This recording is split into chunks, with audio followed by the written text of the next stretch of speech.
2200 ward नगर निगम के जयपुर में लगातार चुनाव प्रचार में महासंग्राम का महाकवरेज हम आपको हमारा समाचार पे दिखा रहे हैं। उसी के तहत हम वार्ड नंबर 21 से आज हमारे साथ पार्षद प्रत्याशी राखी राठौड़ है, उनसे बात करेंगे। लगातार तीसरी बार प्रत्याशी हैं। पहले भी उन्होंने पृष्ठभूमि, राजनीतिक पृष्ठभूमि के ना होते हुए भी उन्होंने बहुत से काम किए। एक शिक्षिका होते हुए उन्होंने राजनीति को चुना। उन्हीं से जानेंगे कि क्यों राजनीति में उनको आना पड़ा, क्या उनका सरोकार था इससे जिससे उनको राजनीति चुनना पड़ा। राखी जी, सबसे पहले हम जानना चाहेंगे, आप तीसरी बार लगातार प्रत्याशी हैं।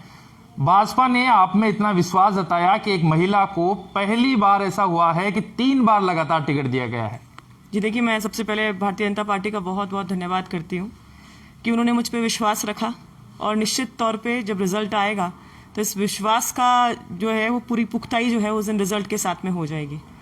जैसे आपने कहा कि राजनीतिक बैकग्राउंड मेरा नहीं था, लेकिन राजनीति में मेरा आना एक संयोग मान सकते हैं आप, लेकिन मुझे लगता था कि राजनीति में अगर आना चाहिए तो योग्य व्यक्ति हो, जो पढ़ा लिखा हो और जनता की सेवा में अगर पूरा समय अगर दे सकते हैं तो ऐसे लोगों को राजनीतिक क्षेत्र में आना चाहिए। जैसा मैं कहूँ कि सेकेंड बार जब मैंने इलेक्शन लड़ा और मैं जीती तो वो जनता का मुझ पर विश्वास ही था, क्योंकि मैंने राजनीतिक क्षेत्र में इन चीज़ों से इतर की विकास कार्य उस पर बहुत ज़्यादा ध्यान दिया। एक सिस्टम बनाया ऑफिस का जिससे कि लोगों की प्रॉब्लम्स को मैं जल्दी से जल्दी सुलझा सकूं, और वही लोगों का सेटिस्फैक्शन था कि मुझे दोबारा उन्होंने चुन करके यहाँ पे भेजा। तीसरी बार जब मैं मैदान में हूँ, मुझे पूरा विश्वास है कि जनता ने मेरे जो काम किए हुए काम, पुराने काम हैं, उन पर विश्वास रखते हुए एक बार फिर मुझे अपना पार्षद चुनेंगी। पिछले 10 सालों का लेखा जोखा किया जाए तो मोटे मोटे तौर पे आपने इस क्षेत्र में आपके क्षेत्रवासियों की क्या कौन कौन सी समस्याएं थी जिनका समाधान किया। एक मोटे तौर पे हमें ये भी पता है कि झारखंड महादेव के सामने बहुत बड़ा गड्ढा हुआ करता था, उसका आपने निदान करवाया, वो समस्या हल की। ऐसे मोटे मोटे तौर पे देखें तो कौन सी बड़ी समस्याएं जो आपने समस्याओं का समाधान करवाया। देखिए, वैशाली नगर वाला जो क्षेत्र है वो अर्बन क्षेत्र है। मोटी समस्याएं जो है वो डेवलपमेंट, नॉर्मल जो फंडामेंटल डेवलपमेंट जिसे हम बोलते हैं कि कुछ जगह पे सीवरेज लाइन नहीं थी, कई जगह पे पानी की लाइन नहीं थी, कई जगह पे सड़कों का प्रॉब्लम था, लाइट्स नहीं थी, खंबे नहीं थे। तो ऐसी बहुत सारी जगह थी। स्पेशली जैसे मैं बताऊं, मेरे पिछले कार्यकाल में मैंने मोती नगर, गोविंद नगर, गोपाल नगर, ऐसी कुछ कॉलोनीज थी जहाँ पे पहली बार मैंने सड़कें बनवाई। कई जगहों पर हमने पहली बार सीवरेज लाइन्स डलवाई। तो जो फंडामेंटल एमिनिटीज़ जो लोगों को चाहिए उनको मुहैया कराया, और मुझे खुशी है इस बात की कि पूरे वैशाली में अब लगभग 99% जगहों पर सीवरेज का काम हो चुका है, सड़कें लगभग बन चुकी हैं, और जैसा कि वैशाली में एक लिविंग स्टैंडर्ड होना चाहिए लोगों का, उस लिविंग स्टैंडर्ड तक हम लोग पहुंचे हैं। एक बड़ी जिम्मेदारी अभी भी आपको भारतीय जनता पार्टी ने प्रवक्ता के रूप में चुना, उसके लिए क्या कहना चाहेंगे।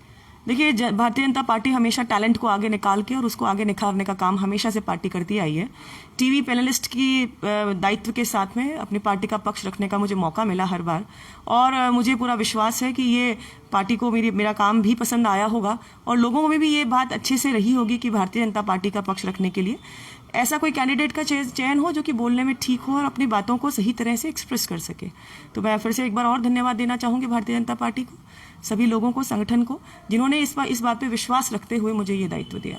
इस बार क्या अलग है, क्योंकि सामने कांग्रेस की सरकार है, लेकिन आप चाह रहे हैं कि आपका बोर्ड बने।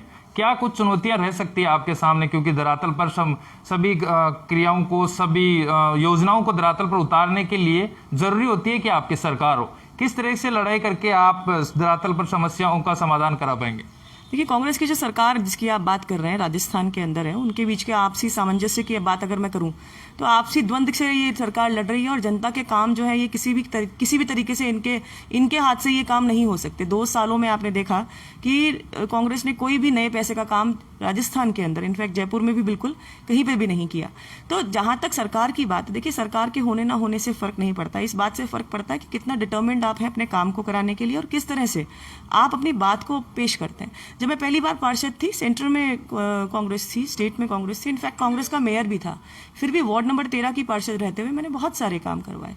तो ऐसा नहीं होता कि कोई सरकार है तभी काम हो सकते हैं। देखिए, सरकार होने के बाद भी कौन से काम हो रहे हैं, तो जनता इस बात को जानती है कि पिछले 2 सालों में जब नगर निगम जयपुर के अंदर कांग्रेस का मेयर था और पिछले 1 साल के अंदर कांग्रेस का ही अपॉइंटेड प्रशासक नगर निगम को चला रहा है, और आप देख रहे हैं कि पिछले 2 सालों के अंदर डोर टू डोर कलेक्शन की स्थिति, जगह जगह सड़कों पे आपको कचरा डिपो नजर आते हैं, जगह जगह आपने देखा कि लोग जो है वो परेशान है खड्डों की वजह से, लाइट्स खराब है।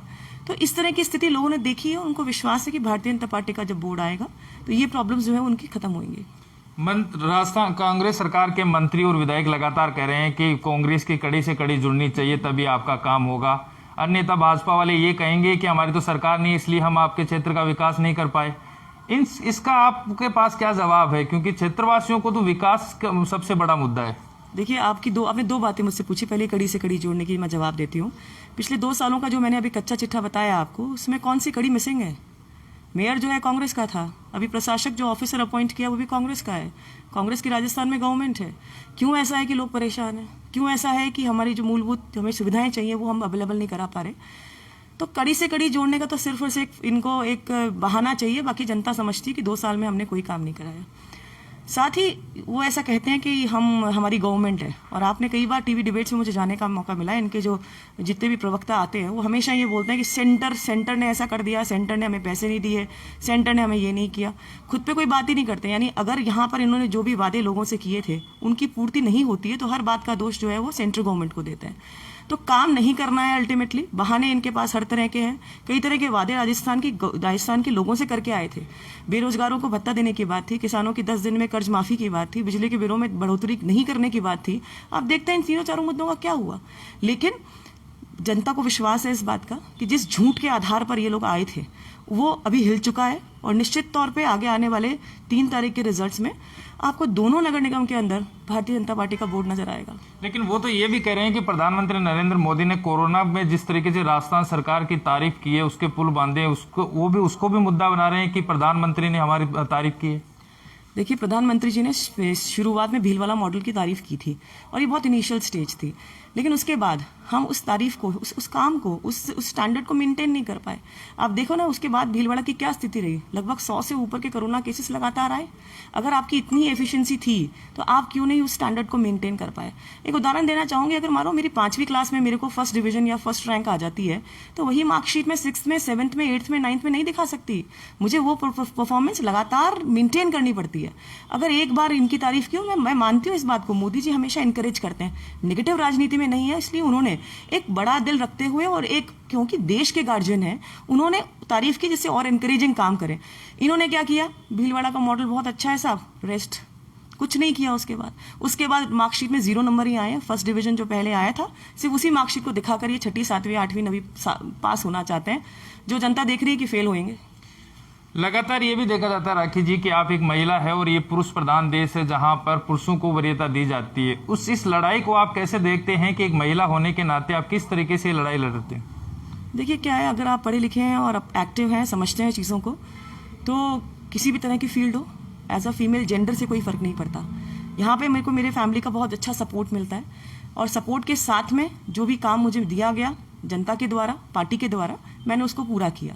तो मुझे लगता है कि अगर आप सोच लो कि मुझे करना है ये काम, तो आप निश्चित तौर पे कर सकते हो। उसको समझ के और तरीके से अगर करेंगे तो हर काम पूरे होंगे। अब आते हैं आपके क्षेत्र पे। आपके क्षेत्र के सबसे मुख्य मुद्दे क्या है? किन मुद्दों को आप प्राथमिकता देंगे? क्योंकि आज जगह जगह देखा जाता है कि लाइट्स नहीं होती है, कचरे की गाड़ियां नहीं आती है। सबसे बड़ा मुद्दा अभी है कि अपराध लगातार बढ़ते जा रहे हैं, जिसमें आप एक महिला हैं, तो महिला सशक्तिकरण को भी एक बढ़ावा देना बहुत बड़ी बात है।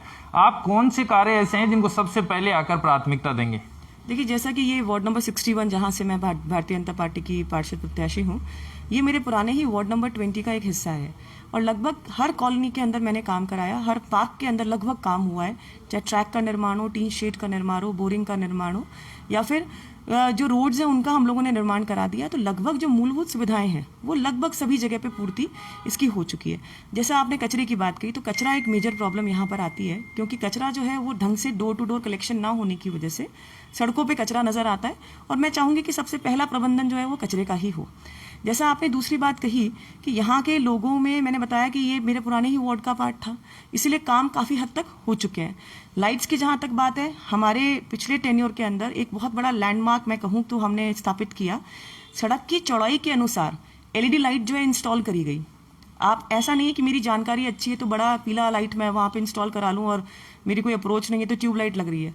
सड़क की चौड़ाई के हिसाब से जो उसकी कैपेसिटी है वो डिसाइड की गई और वो लाइट्स लगाई गई। लगभग वार्ड में सभी जगह फेस वायर का काम हो चुका है और लाइट्स लग चुकी हैं। बची हुई जगह पे लाइट्स लगवाई जाएंगी, फेस वायर लगाया जाएगा। और मैंने बताया जिस तरह से 2 सालों के अंदर लाइट्स को ठीक कराने का, उनका मेंटेनेंस का जो काम चरमरा गया था, उसको फिर से पटरी पे लाने का काम किया जाएगा। लेकिन देखा जा रहा है कि महिला सशक्तिकरण को लेकर कोई भी, चाहे पार्षद हो, चाहे विधायक हो, चाहे सांसद हो, चाहे देश में कोई भी, लगातार आपराधिक मामले आप भी देख रहे हैं बढ़ रहे हैं, उनके ऊपर कोई काम, कठोर कार्रवाई करते हुए कोई नजर नहीं आता। आप किस तरह, क्योंकि आप एक महिला है, महिला का दर्द समझते हैं, तो किस तरीके का कदम आप उठाएंगे यदि जीत कर आते हैं तो आपके क्षेत्र के लिए? देखिए, मुझे लगता है कि महिला अगर जीत कर आती है तो महिला से महिला इजीली कम्युनिकेट कर सकती है। मैं और किसी की बात नहीं करती, लेकिन कई बार ऐसा होता है कि ज़्यादातर महिला प्रत्याशियों में उनके परिवार के लोग एक्शन लेते हैं, उनके परिवार के लोग ही काम संभालते हैं। लेकिन मेरे साथ ऐसा नहीं है, मेरे परिवार का मुझे पूरा सपोर्ट है, लेकिन काम फ्रंट में मैं ही करती हूँ। तो अगर पार्षद आती है तो महिलाओं को कम्युनिकेट करने में ईजी रहेगा, और जिसकी वजह से ये जो आपने बताया कि महिलाओं के लिए प्रति जो अत्याचार है, इनफैक्ट देखिए एनसीआरबी की रिपोर्ट में राजस्थान जो है वो पूरे विश्व में 2nd नंबर पर आया महिलाओं के अत्याचारों के प्रति। तो आपराधिक स्थिति जिस तरह से राजस्थान के अंदर हम देखते हैं, सच में बहुत ज़्यादा दयनीय स्थिति में हम पहुंच चुके हैं। और निश्चित तौर पे महिलाओं को जब भी कोई समस्या होगी मैं उनके साथ खड़ी होंगी, और मैंने कहा जैसे फ्रंट में मैं ही होती हूँ, इसीलिए कम्युनिकेशन ईजी रहेगा। हम सब मिलकर के इस प्रॉब्लम को ख़त्म करेंगे। मोटे तौर पे सरकार कांग्रेस की है, आप जानते हैं कि लॉ एंड ऑर्डर का काम जो है वो सरकार के पास में होगा, लेकिन एज अ जनप्रतिनिधि मैं भी उनकी बात को आगे उठा करके क्षेत्र में होने वाली समस्याओं को लगातार उठाई जाएगी और महिलाओं को भी अवेयर किया जाएगा। जिसके लिए आपके क्षेत्रवासियों को आश्वासन, वादा या विश्वास, जिस तरीके से विधायक आते हैं, बहुत से नेता आते हैं, चुनाव के टाइम पे बड़े बड़े वादे करते हैं, लेकिन उसके बाद में आकर 5 साल तक चेहरा तक नहीं दिखाते हैं, इस समय आप क्या विश्वास दिखाना चाहेंगे आपके क्षेत्रवासियों में कि वो आपको चुने और आपको चुनकर आगे भेजे, जिससे आप उनकी समस्याओं का समाधान कर सकें? देखिए, मेरे पास में सबसे अच्छी बात यह है कि मेरे पास पिछले 10 साल का कार्यकाल है दिखाने के लिए। एक परखा हुआ आपके पास कैंडिडेट है जिसने पिछले 10 सालों में बिल्कुल जनता के जो हमने काम कहे, जो वादे किए, इनफैक्ट वादे वर्ड नहीं, एक्चुअली मेरी जो ड्यूटी रही, मैं कहूँगी कि मेरी जिम्मेदारी थी कि उन कामों को करूँ जिसके लिए उनको फंडामेंटल जो एमिनिटीज़ हैं वो अवेलेबल हो सके। तो वादों पे ना आके राजनीति को वादों के साथ नहीं, अपनी ड्यूटी के साथ अगर हम देखेंगे तो हम अच्छे से काम कर पाएंगे, और वही काम मैंने किया। मैं आज जनता के बीच में सिर्फ यही लेकर आई हूँ कि जो मैंने काम किए हैं उन 10 सालों के कामों को लेकर के जनता के बीच में हूँ। और इलेक्शन कैंपेन के अंदर मुझे बहुत स्नेह लोगों से मिला है, और मुझे लगता है कि ये स्नेह मतपत्रों पे मतदान के वक्त मेरे फेवर में मतदान करके उनका ज़रूर आएगा। राखी जी, कल चुनाव प्रचार थम जाएंगे, 1 तारीख को इलेक्शन है, वोटिंग है, क्या कहना चाहेंगे, आपकी आखिरी अपील आपके क्षेत्रवासियों से? देखिए, मैं क्षेत्रवासियों से सिर्फ यही कहना चाहूँगी कि जो आपको योग्य लगे, ऐसा लगे प्रतिनिधि जो आपकी बात को बिल्कुल प्रमुखता से नगर निगम में पहुंचा सके, जो आपकी बात को ढंग से सुन सके, समझ सके, ऐसे जनप्रतिनिधि को आप अपने साथ में लेकर के आइए। क्योंकि हम शिकायत करते हैं बार बार कि पॉलिटिकल फील्ड में ऐसे लोग हैं, लेकिन हमें चयन करते वक्त इस बात का ध्यान रखना चाहिए कि एक ईमानदार व्यक्ति को, मैंने आपको ये भी कहना चाहूँगी 10 साल से नगर निगम के अंदर ईमानदारी से हमने काम किया, और जनता के बीच में हम लोग इसी वजह से जा पाते हैं। तो मैं लोगों से यही रिक्वेस्ट करूँगी कि आप अपने मत का उपयोग एक ऐसे व्यक्ति के लिए करें जो ईमानदार हो, जो आपकी बात को बिल्कुल सबसे आगे फ्रंट में रह करके आपकी बात को वहाँ ले जा सके और क्षेत्र का विकास करा सके। पुराना बैकग्राउंड मेरा पूरा उनके सामने है। तो आज रिक्वेस्ट यही रहेगी कि भारतीय जनता पार्टी के पक्ष में वोट करके आप योग्य प्रत्याशी को जिताएं। एक लास्ट आप बताना चाहें तो इस कोरोना काल में बड़ी महामारी थी, उसमें क्या कुछ आपने लोगों के सहयोग किया, किस तरीके से लोगों को राहत पहुंचाई, किस तरीके से आपने जागरूक किया? देखिए, कोरोना के लिए सबसे पहले तो हम लोगों ने जो सबसे पहली प्रॉब्लम आई थी वो खाने की प्रॉब्लम आ गई थी। पिछली बार वार्ड नंबर 20 में एक कच्ची बस्ती, संजय नगर कच्ची बस्ती मेरे क्षेत्र में आती थी, वहाँ पे हमने सबसे पहले खाने का इंतज़ाम करवाया। खाने के इंतज़ाम के साथ में सैनिटाइजेशन की बहुत बड़ी मेजर, क्योंकि लोगों में एक भय था, कोरोना केसेस इतने सारे नहीं थे जितना कि लोगों में भय था कि हमारे क्षेत्र के अंदर सैनिटाइजेशन होना चाहिए, और उसकी व्यवस्था जो है वो करवाई गई। साथ ही लोगों को अवेयर किया गया कि बाहर ना निकले, और हमने बहुत सारे बैनर पोस्टर्स के माध्यम से और लोगों को मैसेजेस दे करके इस बात को अवेयर किया कि आप बाहर ना निकलें। लेकिन सर, एक बात और भी हुई, सेंट्रल गवर्नमेंट की तरफ से यहाँ पर स्टेट गवर्नमेंट के पास में बहुत सारे फूड पैकेट्स आए थे, फूड मतलब राशन पैकेट्स आए थे। वो राशन पैकेट में भी इस तरह की ओछी राजनीति कांग्रेस सरकार की तरफ से हुई, जहाँ ज़रूरत थी वहाँ नहीं पहुँचे, और जहाँ ज़रूरत नहीं थी उनके घर भर दिए। यहाँ पर नगर निगम के अंदर 2 अधिकारियों का ट्रांसफर कर दिया गया। मतलब किस तरह की ओछी राजनीति, किस लेवल तक ये लोग आए, जनता ने उसे देखा, और उसका जवाब जो है वो आपको अब 3 तारीख को देखने को मिलेगा।